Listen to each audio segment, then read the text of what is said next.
So I don't know about you guys, but my parents have a house in New York, and we have sub pumps because if the water gets to the basement, right, and you don't have the pump to pump out the water, and the battery dies or electricity goes out, you don't have a backup generator, you're gonna wake up with water in your basement. So that pump, if it doesn't work, we have a problem, right? Yeah. So the heart is a pump, no? Yeah. So if the pump is not pumping, what happens? Cardiac output's down, isn't it? Yeah, cardiac output's down La because de la visa we're not parece que pumping se la blood dieron. out. All right, no problem. So cardiac output's down. Boom, boom, Del boom. pago de la Okay, visa next. solo. If the pump is not pumping, but Yo the le volume di, is pero no there. me sale nada. Like at home, you're sleeping, wake up in the morning, you're like, Porque I went estaba down to the leyendo que basement, I ya no walked hace into falta ir a 3 feet of water. entrevista ni Yeah, because nada. the pump is Cuando not la estaba functioning. poniendo. Volume's there. So now, do you see the water in the house backing up into the basement, the first floor, second floor, third floor? Yeah, right? I mean, the pump is not pumping, so the blood's going to retrograde, go backwards.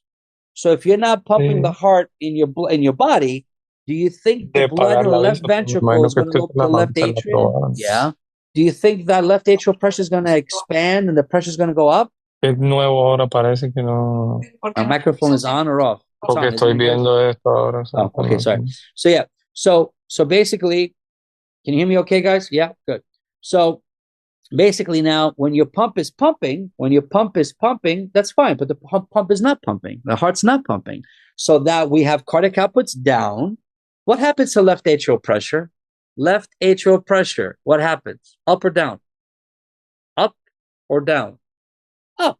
Because the blood, basically, if the pump is not working, aka cardiogenic shock, everything is up because it's going to back up, is it not? It's going to get backed up. So heart's not pumping, blood in left ventricle retrogrades back into left atrial. This is up, boom, boom, right? Clearly the answer is E now, because this is what's nice about columns and tables. You don't have to go any further, because as soon as you did cardiac output, you did PCWP, this is high, the answer is E, has to be E. This is cardiogenic. Boom. You go E, cardiogenic. Done. So that's the nice thing about tables, is that you can actually get the answers without even getting every column. Okay. So now if left atrial pressure is backed up, just go backwards, follow it. Left atrial goes back into the lungs, that goes back to the right atrium, right ventricle, right atrium, out, so on, so on, so on. So you realize everything is backed up. Everything is backed up. So quick summary: hypovolemic, you're hemorrhaging blood, right?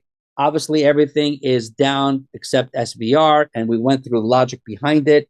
So if you understand the physiology behind why this happens, you can then review quickly and say, well, this is up and this is down. Makes more sense. Cardiogenic, it's easy now. The heart's not pumping. So cardiogenic output is out, low, the rest is high. Saying that phrase now, saying cardiac output's low and this is high, makes more sense after you spend a good 10, 15 minutes understanding what the physiology is. But the average student, me, guilty, as a student, I would try to cut corners. I'm like, just tell me what to memorize. Everything is up, everything's down. That doesn't make sense. I don't know what that means, right? So take your time and then review it later, and I promise you works. Neurogenic is simple. Everything is down. Neurogenic, think of it as the connection between the brain and the heart is severed. And because of that, everything is down. Every arrow is down. Done. There it is. Neurogenic, everything's down. What's septic shock? What does septic shock mean? Septic shock. Why is septic shock so bad? Why is septic so bad? Septic shock. Why, if a patient has septic shock, we have to run to the hospital? Well, because what happens is the bacteria, the organism is causing a toxin, is producing a toxin. The toxin then, what does it do? It vasodilates everything except the heart. So every vessel that gets vasodilated, do you realize why you get hot now? Because your vessels are so dilated. You are not cold, you're actually super hot. Plus you have a fever too, right? But you're warm, you're flushed, and the body is actually, everything's dilated except the heart. So now what happens now is you have to go to the hospital, get IV medicine to kill the toxin, or else you're going to eventually pass away. So because of that, shock is horrible. So now in shock, what happens? Shock, everything is down except for what? The one thing that protects us is the heart. The heart goes, listen, man, when I had a problem, this is cardiogenic, and you saved me. Now it's my turn to be your savior.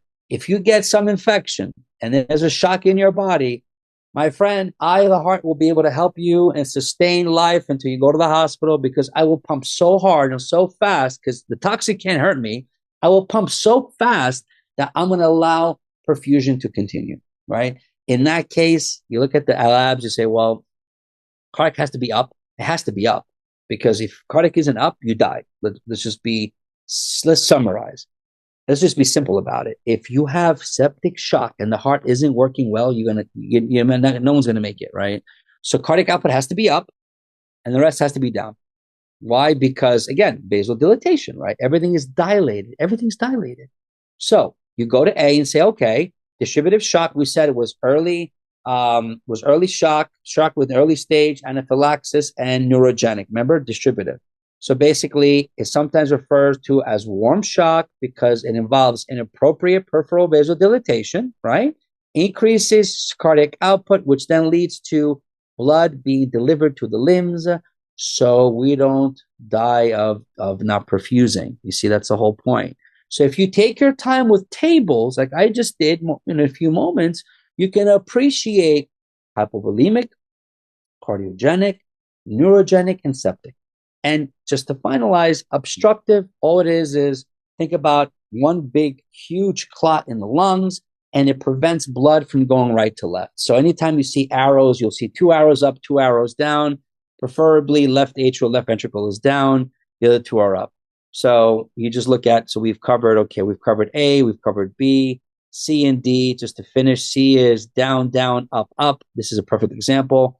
So if you see left atrial and left ventricle as down, and you see the other 2 as up, it's always obstructive. So C is obstructive. There it is.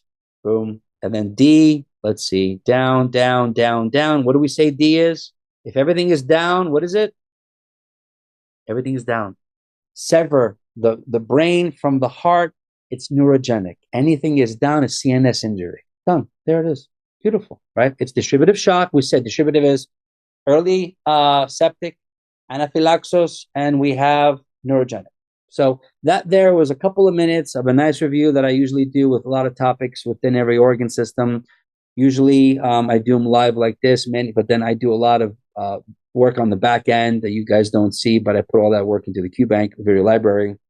So when you are using Amboss or UWorld or Kaplan or Bootcamp, I don't care what QBank you use, you need to be able to learn things this way.